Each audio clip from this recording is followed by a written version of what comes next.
ব্রতকথা। পুরাকালে নারদ ঋষি বেড়াতে বেড়াতে একদিন কৈলাসে গিয়ে উপস্থিত হলেন।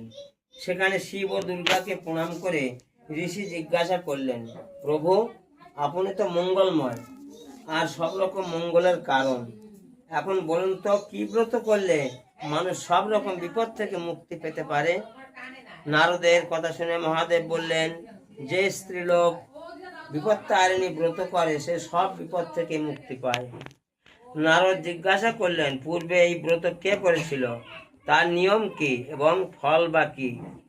নারদের এই কথা শুনে মহাদেব বললেন, পুরাকালে বিদর্ভ রাজ্যে একজন সত্যনিষ্ঠা রাজা ছিলেন।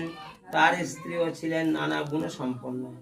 ঘটনাচক্রে একদিন এক চামারের বউয়ের সঙ্গে তার পরিচয় হয়।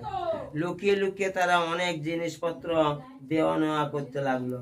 একদিন দুজনে নানা কথাবার্তা বলার মাঝখানে রানী বললেন, কখনো গোমাংস আমি দেখিনি, তুমি একটু গোমাংস লুকিয়ে আমাকে এনে দিতে পারো?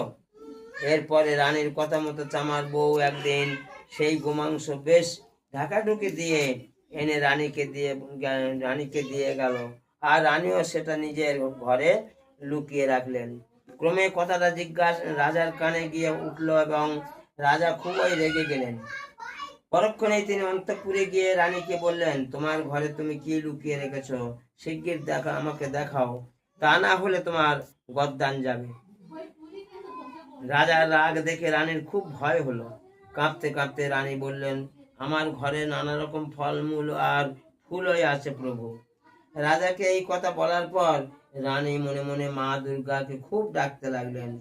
রানী মনে মনে বললেন, মা বিপত্তারিণী, আমি আজ খুব বিপদে পড়েছি, আমায় আশ্রয় দাও মা, এই বিপদ থেকে আমায় উদ্ধার করো মা, আমি সারা জীবন তোমার ব্রত পালন করব। রানীর প্রার্থনায় দেবী সন্তুষ্ট হয়ে অভয় দিয়ে বললেন, তোমার স্তবে আমি সন্তুষ্ট হয়েছি, তোমার ঘরে যাও, তোমার ঘরে যা ছিল সেটা এখন ফলমূল হয়ে গেছে, তুমি এখন সেগুলো রাজাকে গিয়ে দেখাও, রাজা খুবই সন্তুষ্ট হবেন।